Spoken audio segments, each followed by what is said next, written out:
wa kafa billahi syahida asyhadu an la ilaha illallah wahdahu la syarikalah wa asyhadu anna Muhammadan abduhu wa rasuluh alladzi la nabiyya ba'da amma ba'du. Alhamdulillah para bapak jamaah sekalian, kita bersyukur pada Allah Subhanahu wa taala malam hari ini kembali dipertemukan sama-sama melanjutkan kajian ilmu fikih ya ibadah ya, khususnya sholat. Tata cara sholat ya masih kita lanjutkan. Terakhir kita membahas tentang ruku ya. Nah, jadi dalam ruku itu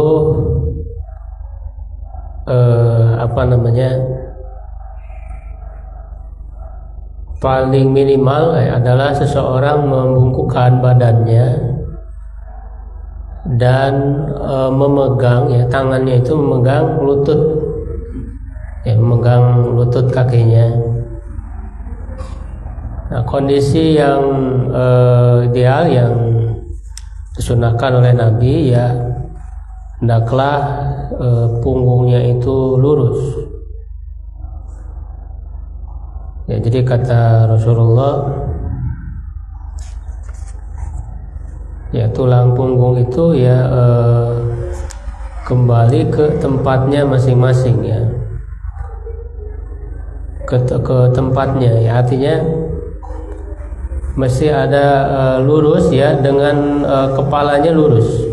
Jadi antara punggung dan kepalanya itu ya diusahakan lurus sehingga si lutut itu betul-betul dipegang ya. Jadi kalau kita memegang secara kuat lutut itu ya, insya Allah dia akan lurus Pak, si tulang punggung itu, dan kepalanya juga lurus melihat ke bawah ya, jangan diangkat. Jadi tepat melihat ke arah tempat sujud ya. Nah, di situ kita dianjurkan untuk membaca doa ya, minimal subhana rabbiyal azim ya. Sekali itu sudah cukup, tetapi kalau ingin utama minimalnya 3 kali ya, yang utama ya minimal 3 kali.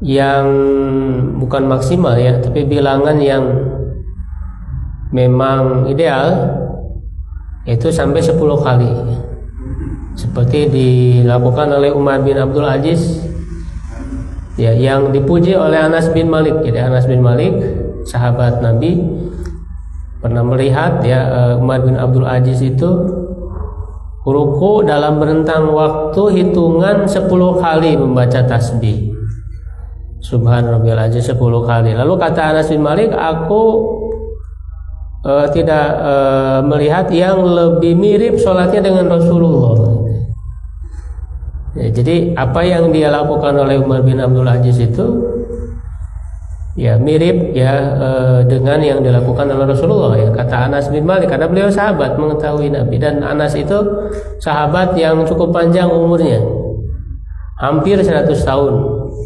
Makanya bertemu dengan tabi'in ya, seperti Umar bin Abdul Aziz kan generasi tabi'in yang tidak bertemu dengan Nabi, tapi kata Anas, Umar bin Abdul Aziz sholatnya persis seperti Rasul, padahal dia tabi'in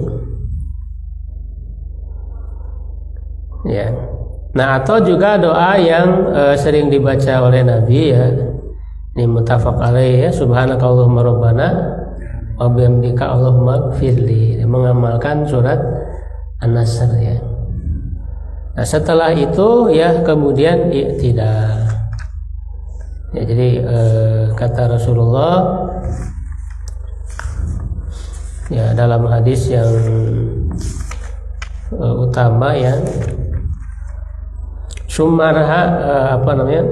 sumarfa ya hatta ta'tadila qa'iman. Kemudian bangkitlah, angkatlah ya setelah ruku itu hingga kamu tegak, ta'tadila ya, tegak qa'iman dalam keadaan berdiri Ya, makanya disebut i'tidal. Kata i'tidal itu dari kata ini ta'tadila. I'tidal artinya tegak. Ya, jadi berdirinya harus tegak seperti halnya berdiri ketika di awal sholat. Ya. Dan mengangkat takbir, ya, sebagaimana mengangkat tangan sambil mengucapkan takbir sambil mengangkat tangan. Sebagaimana sudah kita bahas, ya, mengangkat tangan itu di 4 tempat. Takbiratul ihram, ya, ketika mau ruku, ketika mau i'tidal. Ya, dengan mengucapkan apa? Sami Allahu liman hamidah. Jadi sami Allahu liman hamidah itu apa artinya? Allah mendengar orang yang memujinya. Ya, maksudnya, ya, semua itu pernyataan itu mengandung doa. Maksudnya doa, ya, jadi sami Allah. Semoga Allah mendengar, semoga Allah mengabulkan. Jadi semoga Allah mengabulkan, mendengar maksudnya mengabulkan. Ya, orang yang memujinya, bagi orang yang memujinya. Nah, itu diucapkan oleh imam. Ya, diucapkan oleh imam, ya, atau oleh yang sholat sendiri, ya, munfarid. Nah, kalau bagi makmum, ketika imam mengucapkan sami Allahu liman hamidah, ya, dia langsung berdoa Rabbana walakal hamdu. Ini ada beberapa redaksi nanti, ya, untuk doa i'tidalnya itu, ya. Itu jadi yang lebih tepat makmum, ya, tidak perlu membaca sami Allahu liman hamidah. Jadi langsung berdoa, ya, sebagaimana dalam, ya, hadis. Nah, sini, ya.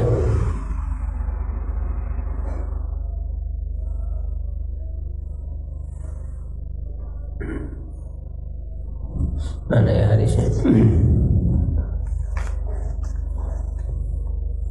Jadi dalam hadis kan disebut apabila imam mengucapkan, ya, sami Allahu liman hamidah, maka makmum itu hendaklah membaca Rabbana walakal hamdu. Jadi tidak perlu mengulang atau tidak perlu ikut, ya, membaca sami Allahu liman hamidah. Ya, itu yang lebih tepat. Nah, doanya ini beragam, ya. Ini ada buku kecil berisi doa-doa sholat, ya, cukup lengkap. Ini ditulis oleh Allahu yarham Sadacin Zakaria, ya, Sadacin Zakaria, ya, beliau ulama besar di Persatuan Islam, ya, atau Persis, dan beliau sudah mengumpulkan doa-doa yang sahih berkenaan dengan sholat. Ya, ini perlu diketahui, ya.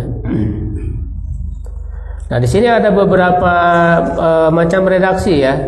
Jadi pilihan boleh, ya, karena semuanya sahih. Yang pertama, Rabbana lakal hamdu. Jadi tidak usah pakai waw, ya. Jadi ada yang tidak pakai waw. Rabbana lakal hamdu. Itu yang pertama, riwayat Bukhari, Sahih Bukhari. Nah, yang kedua menggunakan waw, Rabbana walakal hamdu. Ini juga Sahih Bukhari sama. Jadi bisa Rabbana lakal hamdu atau Rabbana walakal. Kalau apa biasa yang mana? Pakai waw, ya. Boleh dua-duanya. Rabbana lakal hamdu, Rabbana walakal hamdu. Itu yang kedua. Nah, yang ketiga, ya, Allahumma Rabbana lakal hamdu, pakai Allahumma. Ya, jadi kalau yang ini pakai Allahumma. Kalau yang sebelumnya kan Rabbana langsung. Jadi Rabbana lakal hamdu, Rabbana walakal hamdu. Nah, sekarang Allahumma Rabbana lakal hamdu. Yang keempat, Allahumma Rabbana walakal hamdu juga bisa.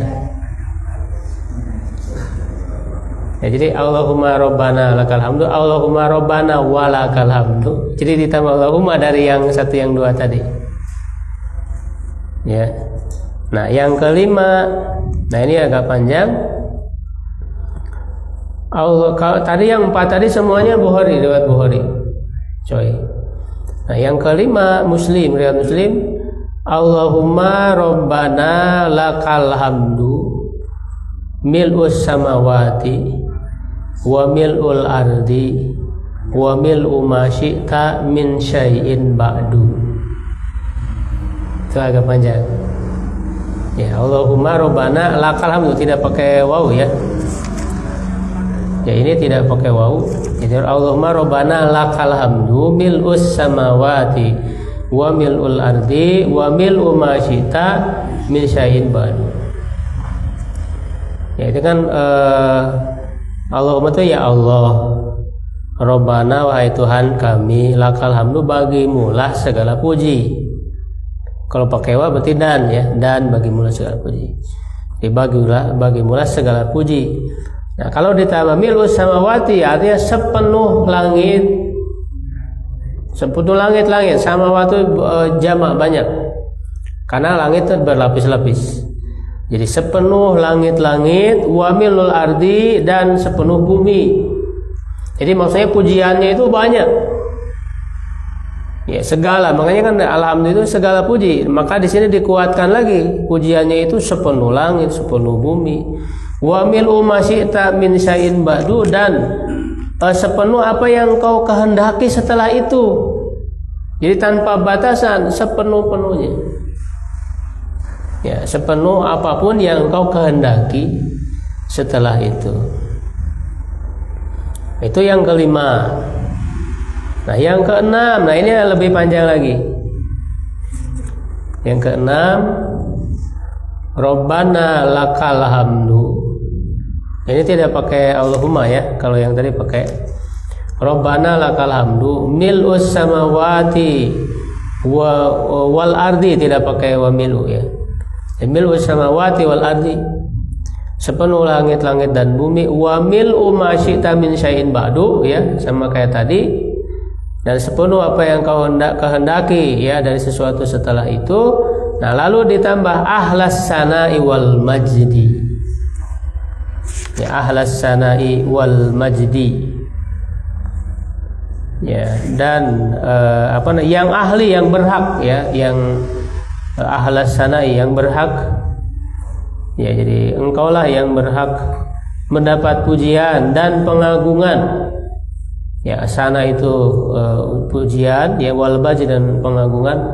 Ya, ahaqu maqalal amdu, yang seharusnya diucapkan oleh seorang hamba. Ya, an ahaqu maqalal abdu, memang selayaknya ya, seharusnya ya untuk diucapkan oleh seorang hamba. Wa kulluna laka abdun, dan setiap kami bagimu adalah hamba. Semua kami ini semuanya adalah hamba untukmu, gitu ya, ya Allah.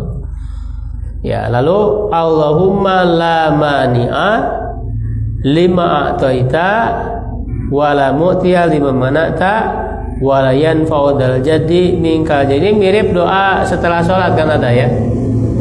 Doa setelah sholat pun ada, ini mirip. Allahumma la mani'a, ya Allah, tidak ada yang bisa menghalangi ya lima ataita, pada apa yang kau berikan.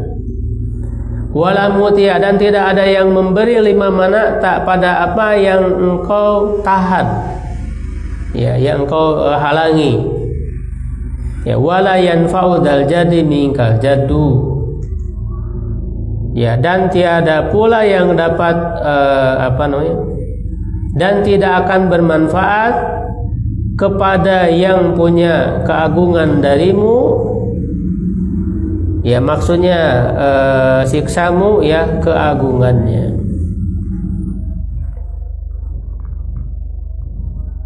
Ya, jadi maksudnya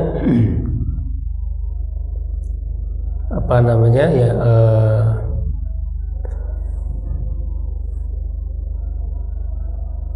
jadi tidak ada ya manfaat dari orang ya, jadi selain Allah Subhanahu wa taala ya, bagi orang yang ya, sudah ditetapkan siksaan. Jadi maksudnya tidak ada yang bisa menolong. Ya, tidak bisa ada yang mencegah siksaan dari Allah Subhanahu wa taala. Wala yanfa'u dzal jaddi minkal jaddu. Nah, itu yang paling panjangnya ya. Yang paling panjang dari doa i'tidal. Nah, ada lagi yang ketujuh. Ini ada 7 ini ya. Ini pilihan. Nah ini yang kalau saya sering yang membaca ini yang ketujuh. Ya Rabbana walakal hamdu, ya hamdan katsiran thayyiban mubarakan fihi. Ini yang ketujuh. Rabbana wa pakai waw, kalau ini pakai waw. Rabbana walakal hamdu, hamdan katsiran thayyiban mubarakan fihi. Ya Tuhan kami, ya, dan bagimulah segala pujian yang banyak. Ini yang disebut aja pujian yang banyak. Kalau tadi kan dirinci ya, sebanyak apa, sepenuh apa. Jadi pujian yang banyak, yang baik dan penuh keberkahan di dalamnya. Mubarakan fi. Ya Rabbana walakal hamdu, hamdan katsiran thayyiban mubarakan fi.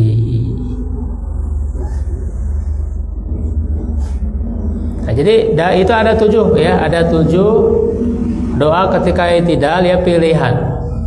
Pilih aja salah satunya apa adanya, dengan redaksi apa adanya, jangan dirubah-rubah. Ya, atau jangan digabung-gabung di mix gitu ya. Ya apa adanya, pilihan. Ya. Nah, dia dibaca ketika sudah tegak berdiri. Jadi sami Allahu liman hamidah ya, mengangkat tangan ya setelah tegak berdiri. Ketika setelah membaca sami Allahu liman hamidah ya, kemudian kalau sami Allahu liman hamidahnya kan ketika mulai ya bangkit dari ruku. Ya, sami Allahu liman hamidah. Nah, Rabbana ketika sudah tegak berdiri ya Rabbana walakal hamd. Kalau makmum berarti nunggu tegak dulu atau pas begitu berarti nggak baca apa-apa? Ya kalau makmum setelahnya ya langsung ya sami Allahu liman hamidah ya Rabbana walakal hamd. Ya jadi kalau makmum langsung membaca Rabbana walakal hamd sambil bangkit. Ya sambil bangkit.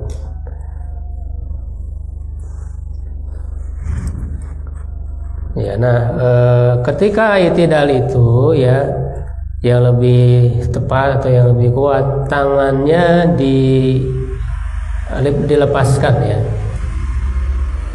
Tangannya dibiarkan, diulurkan ya, diulurkan, tidak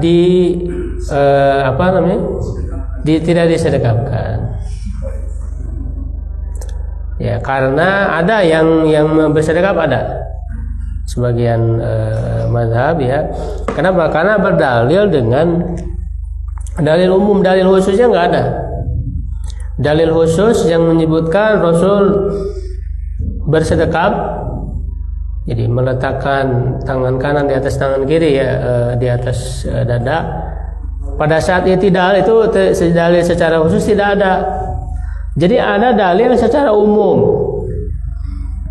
Dalil umum yang mengatakan Rasul itu meletakkan tangan kanan di atas tangan kirinya dalam sholat. Itu kan umum dalam sholat.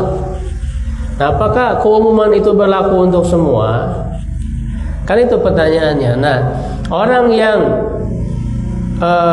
bersedekap ketika i'tidal menggunakan dalil umum itu. Nah, kalau hadis tersebut mau ditetapkan keumumannya, ya artinya dalam ilmu ushul fikih itu kan ya ada yang disebut al-am ya bakin ala umumihi.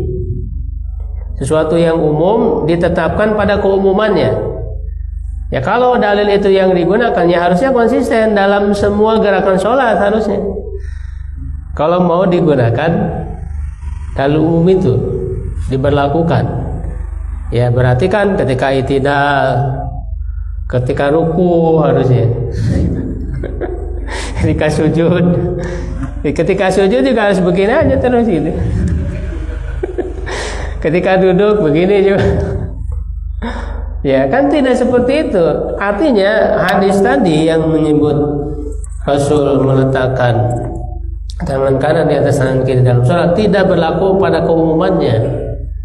Maksudnya dia khusus pada saat kapan ya, pada saat berdiri pada waktu di awal, pada saat membaca Al-Fatihah. ya kan, dan surat. Hanya dalam kondisi itu saja. Ya, tidak berlaku pada saat i'tidal. Ya, tidak berlaku pada saat, karena pada saat i'tidal itu dikatakan ya sampai tulang-tulang itu kembali ya ke tempatnya masing-masing dan kepada kondisinya yang semula, ya, kepada kondisinya yang semula, ya, artinya di situ ya dilepaskan ya sehingga orang merasa tenang, merasa nyaman. Ya, si tulangnya itu dibuat nyaman ya. Ya, kembali ke tempatnya masing-masing. Gitu ya. Jadi itu yang lebih tepat ya.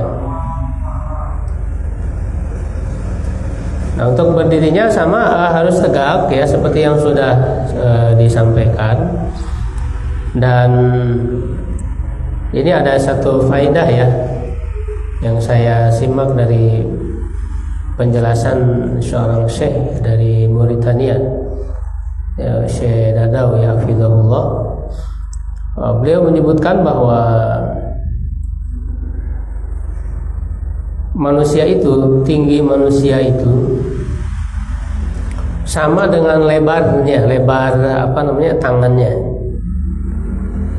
Ya. Jadi kalau mau diukur, jadi tinggi manusia ya, tinggi orang itu, ya tinggi orang dengan lebarnya sama Pak ukurannya, lebar tangan ini. Ya, jadi ketika dia berdiri itu tegak ya seluruh badannya ya, tubuhnya itu semuanya tegak lurus. Jadi kalau diukur, ukuran tinggi dan ukuran lebar itu sama. Dan ukurannya itu 4 hasta ya, cuman dengan jempol. Ya. Kalau bisa ukur sendiri. Ya, bisa diukur sendiri. Tinggi dan lebarnya itu sikut ke jempol ini 4 kali ya, 4. Jadi 4 hasta sampai jempol. Jadi 4. Nah, itu akan sama ukurannya segitu. Bisa diukur.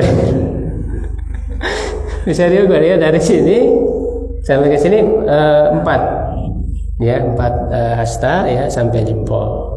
Itu setiap tingginya manusia dan lebarnya itu sama ukurannya itu.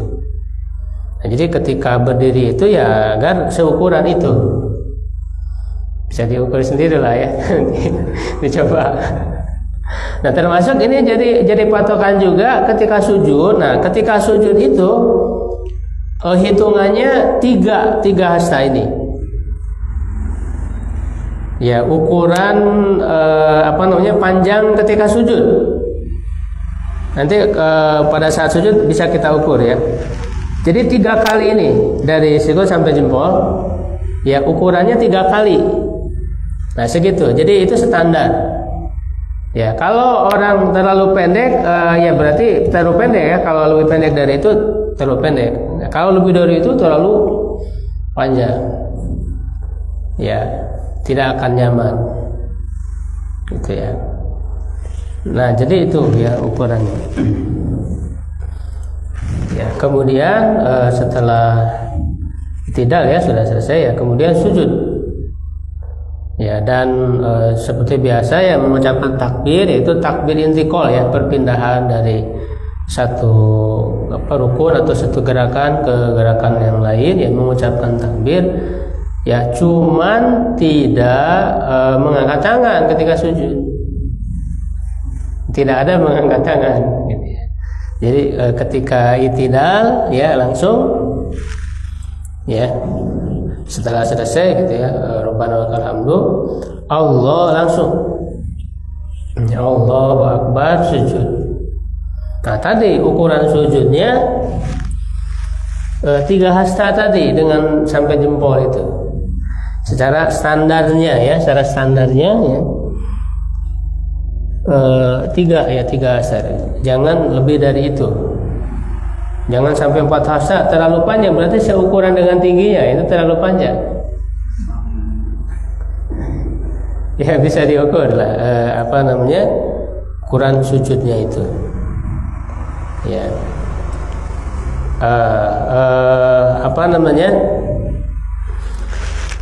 Ketika turun sujud, ya itu yang lebih tepat sikut dulu, ya. Sikut dulu baru kemudian tangan. Ya ada perbedaan pendapat, ya. Maksudnya lutut, ya, bukan sikut. Sikut tangan. Ya, mohon maaf, lutut. Kalau sikut ya susah, ya.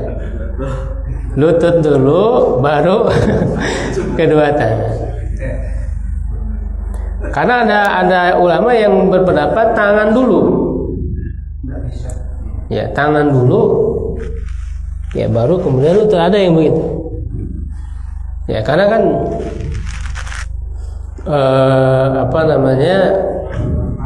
ada yang menyebut itu, tapi hadisnya itu jadi maklub, dia terbalik.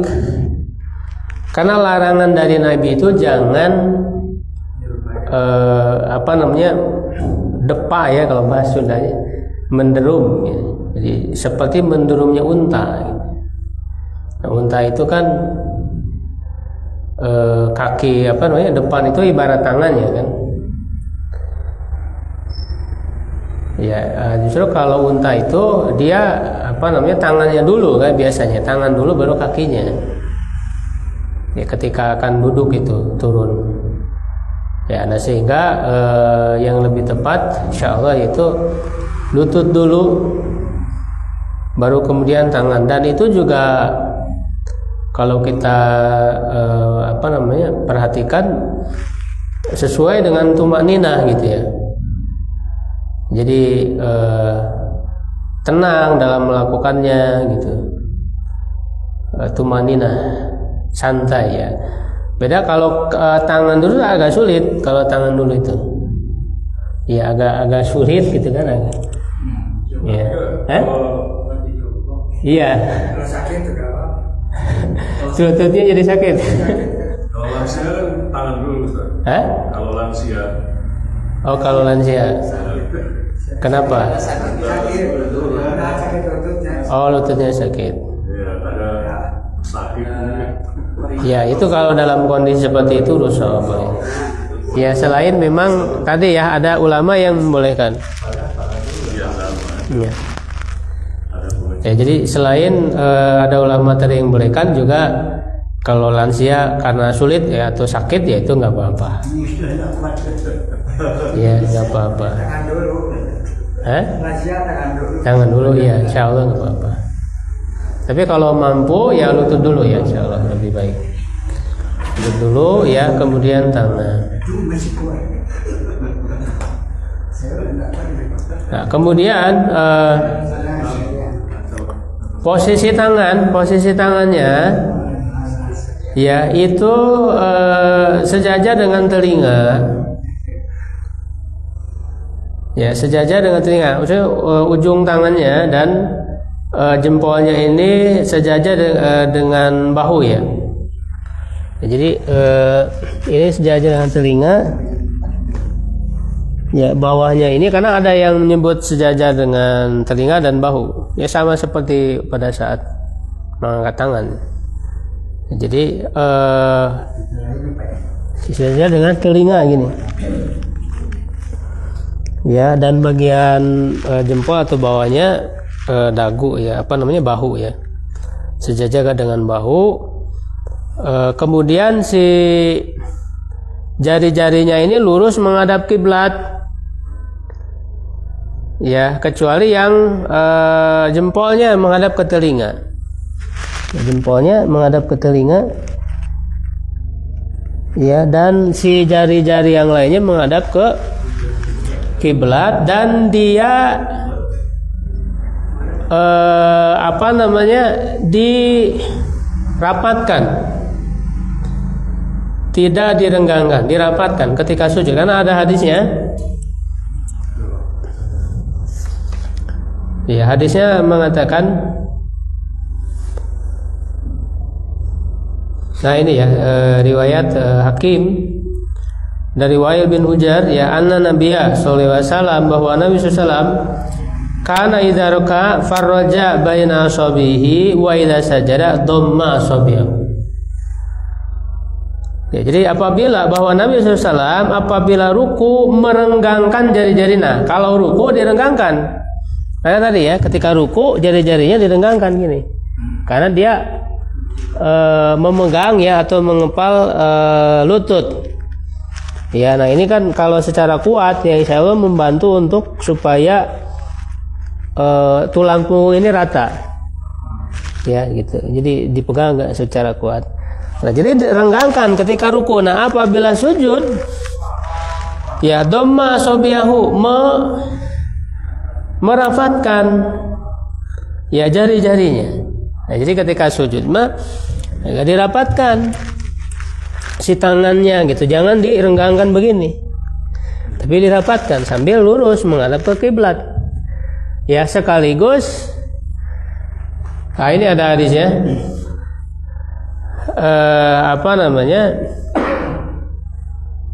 Si jari-jari kaki juga sama menghadap kiblat pada saat sujud.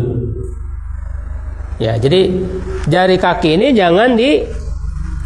si jari kaki jangan menghadap ke belakang. Ya, jari kaki ini ketika sujud dia juga harus menghadap kiblat.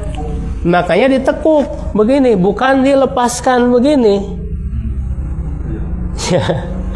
Ya, kalau belum terbiasa latihan dulu. Ya, karena bisa aja kan sakit dan berat. Tapi kalau udah terbiasa nggak nyaman. Karena sebenarnya semua gerakan sholat itu nyaman sebenarnya. Ya, kalau belum, kadang-kadang kan saya lupa. Jadi pas aku Ustaz hitung di sini gitu gimana Ustaz? Di mana? Misalkan pertama saya lihat 1, 2 gitu. Terus sujudnya kadang-kadang oh jangan. Gitu, jadi kita sholat itu harus khusyuk dalam setiap gerakan sholat, ya, jangan ngitung-ngitung rakaat. Kadang-kadang saya lupa, jadi refleksnya gitu. Ya, itu nggak boleh sebenarnya. Jadi kita sesuai dengan yang dilakukan oleh Nabi ya. Jadi tangan ya semuanya dibuka. Jangan dipakai untuk menghitung. Kita ini lagi sholat, bukan lagi menghitung.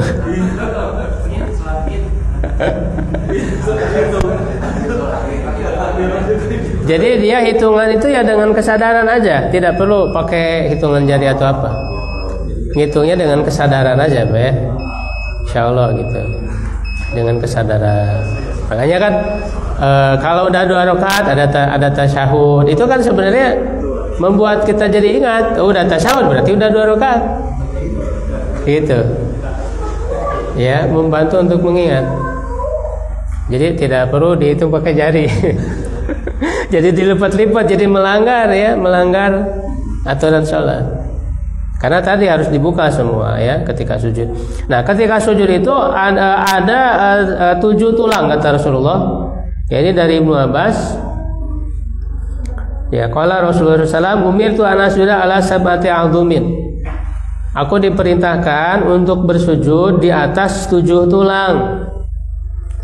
Apa aja 7 itu? Alal jabha wa syara biyadihi ila anfihi. Yang pertama di atas jidat kening. Nah, Rasul ketika menyebut jidat sambil nunjuk ke hidung. Artinya tulang jidat dan hidung ini nyambung. Jadi ketika Rasul menyebut sujud di atas tulang jidat, bukan cuma jidat doang, tapi dengan hidung. Karena Rasul wa asyara ila anfihi wa asyara biyadihi ila anfihi. Ya, menunjuk ke hidung. Artinya harus dengan hidung. Pada saat sujud itu bukan cuma jidat doang begini, tapi dengan hidungnya nempel. Kan ada yang jidatnya doang kan? Nah, dengan hidung. Kenapa? Karena ini dianggap satu. Ini dianggap satu tulang nyambung ke sini, satu paket. Ya, dianggap satu paket ini. Itu satu. Kemudian wal yada ini dua tangan. Dua tangan. Nah, tadi ya dua tangan ya. Warukbata ini dua lutut. Rukbatain dua lutut. Udah berapa tuh? Udah berapa tulang? 5 ya. 1, 2, 3, 4, 5. Wa atrafil qadamain dan ujung-ujung jari kaki. Nah, ujung-ujung jari dua kaki berarti berapa? 7 pas. Jadi 7 tulang itu. Ya, muttafaqun alaihi. Ya, nah ketika sujud ya Rasul itu menjauhkan tangannya dari lambungnya. Ya, hadisnya itu apa ya?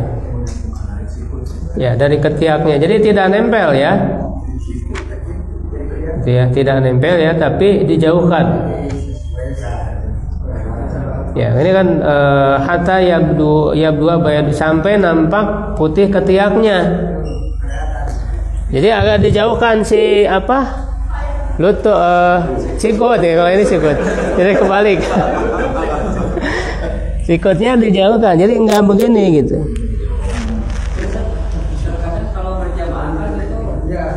Ya, kecuali kalau berjamaah ya enggak terlalu dibuka, terlalu lebar. Bisa mengenai yang lain. Ya, tetap dibuka, cuman tidak terlalu lebar gitu. Dan jangan begini gitu, jangan nempel. Jadi agak dibuka. Iya, jadi jangan nempel ke ketiak atau ke Ya, dan jangan, kata Rasul kan dalam hadis, jangan seperti duduknya anjing kan gitu. Kalau anjing itu jadi begini kan gitu. Ke bawah si ininya. Nah, itu kan biasanya kalau orang malas begitu. Sholat dalam keadaan malas. Tidak tegak. Ya, itu sebentar lagi mungkin beberapa menit. Apanya? Iya, punggungnya tetap lurus, Pak. Jadi lurus karena kan ya, makanya tegak itu ya lurus si tulang punggung. Makanya tadi Pak ukurannya tadi 3 itu. Kalau begitu menjadi pendek, terlalu pendek kan, jadi agak dijauhkan. Gitu. Dan si tulang punggungnya lurus. Tulang punggungnya. Jadi 3 asa itu pas ya, normal, tidak terlalu panjang, tidak terlalu pendek. Kan ada orang sujud terlalu panjang. Itu keluar dari sab dia itu sampai ke sab depannya keluar. Makanya ada batasan sab ini cukup insyaallah untuk sujud. Tidak terlalu panjang, tidak terlalu pendek. Ya. Ada lagi yang ditanyakan? Satu aja ya. Sedikit dakwah, misalnya saya pernah punya pengalaman ketika sholat di satu masjid, kemudian ada yang kenal sama orangnya, sujudnya seperti tadi ngedeprek. Terus setelah semuanya pulang, saya ngobrol berdua, kemudian sujud tuh harusnya gini, dikasih tahu, tapi perasaan sudah dengan cara yang baik. Nah, ternyata qadarullah setelah itu sampai sini tersinggung. Padahal sudah tidak ada siapa-siapa. Nah, kalau menemukan kondisi seperti itu lagi, emang bagusnya seperti apa, Ustaz? Ya, dengan dengan tadi ngajak ngobrol secara beda udah bagus sebenarnya. Cuman kan orang beda-beda ya dalam penerimaannya, ada yang nerima, ada yang tidak ya. Yang penting kita sudah berusaha dengan cara yang baik, menyampaikan dengan cara yang baik. Atau dibiarkan dulu gitu sampai beberapa lama, ataukah langsung? Ya, itu kita kan sebisa mungkin seperkiraan kita aja ya. Jadi kita menyampaikan Ya, adapun nanti bagaimana penerimaan dia ya, yang penting kita udah berusaha dengan cara terbaik. Ternyata dia menolak ya, qadarullah gitu kan dia seperti itu.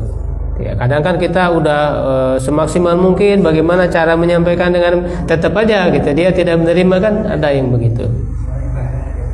Ya, yang jelas ya kalau memang kita mampu dan ada kesempatan ya kita kasih tahu. Ya, itu kan bagian dari dakwah. Bagian dari dakwah yang memang sangat baik dan diperintahkan oleh Allah untuk menyampaikan. Ya, sampaikan bisa juga secara tidak langsung ngasih tahunya gitu. Jadi misalnya kita nggak ngajari dia langsung, bisa ngajari anak-anak, tapi dilihat oleh dia misalnya gitu.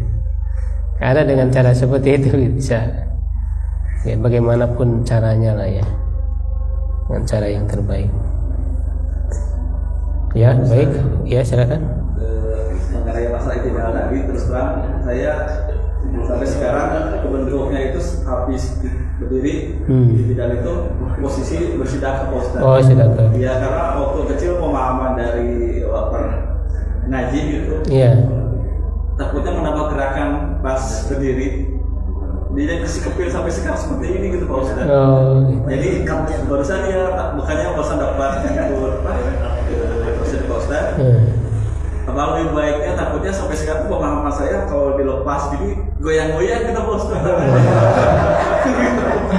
Wah, itu apa penjelasannya? Iya. Ya mungkin. Terima kasih Pak Ustaz. Ya kita akan dengan belajar itu berusaha untuk melakukan yang terbaik ya. Jadi walaupun misalnya tadi ada yang ulama yang melakukan itu ya, tapi kita berusaha melakukan mana yang lebih baiknya, yang terbaiknya, dan meluruskan tangan, yang membiarkan tangan itu kan kuat mendapat mayoritas para ulama juga. Ya, jadi kita kalau memilih itu ya yang kita anggap yang paling baik ya maka harus berusaha. Jadi ketika misalnya belum terbiasa ya coba dibiasakan. Ya karena sebelumnya kan terbiasanya seperti itu, jadi kita coba berubah. Nah ketika ya berusaha lah. Nah ini jangan sampai ya digerak-gerakan ya nggak boleh gitu kan. Digerak-gerakan ya nggak boleh. Kita tahan aja gimana caranya supaya tidak bergerak.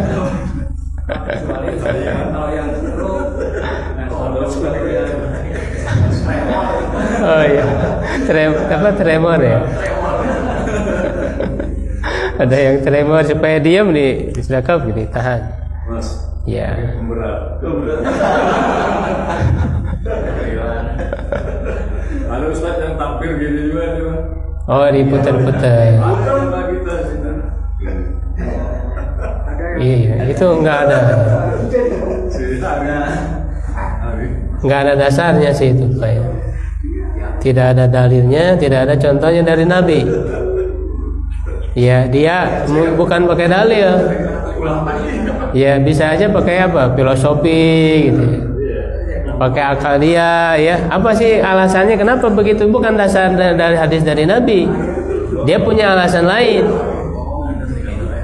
Nah, itu nggak bisa dalam ibadah. Ya, dasarnya bukan pikiran manusia. Ya, apa sih alasannya gini-gini apa? Katanya kan lebih utama kanan dulu, Ustaz. Nah, pas mau gini kan harus kiri, nah, ya, padahal langsung aja gitu, langsung aja begini, nggak usah pakai diputar-putar. Nah itu juga menambah-nambahi hal seperti itu. Kebiasaan silat kan? Iya, mungkin ada nuansa silatnya yang begini. Bahkan ketika menyimpan juga begini kayak orang mau nyebut pedang. Ya padahal kan yang benar begini di tengah gitu ya. Kalau yang tadi masuk pemahaman bukan bisa. Memang sudah pernah kita mengikuti diskusi soal kembali pada asal itu. Kembali kepada asal. Hadis apa itu ruku? Ruku ya. Kembali kepada asal itu ada yang memahami kembali begini, dekap. Iya. Karena tadi juga dekap katanya. Iya. Itu masuk pemahaman. Hadisnya kan begitu kan. Hadisnya itu kan kembali kepada Iya. Kalau dilihat dari hadis. Nah, kepada asal itu ada yang tidak banyak sih yang saya temukan memang. Ada yang sedekah. Begini ya, seperti di mana? Kembali dekat begini.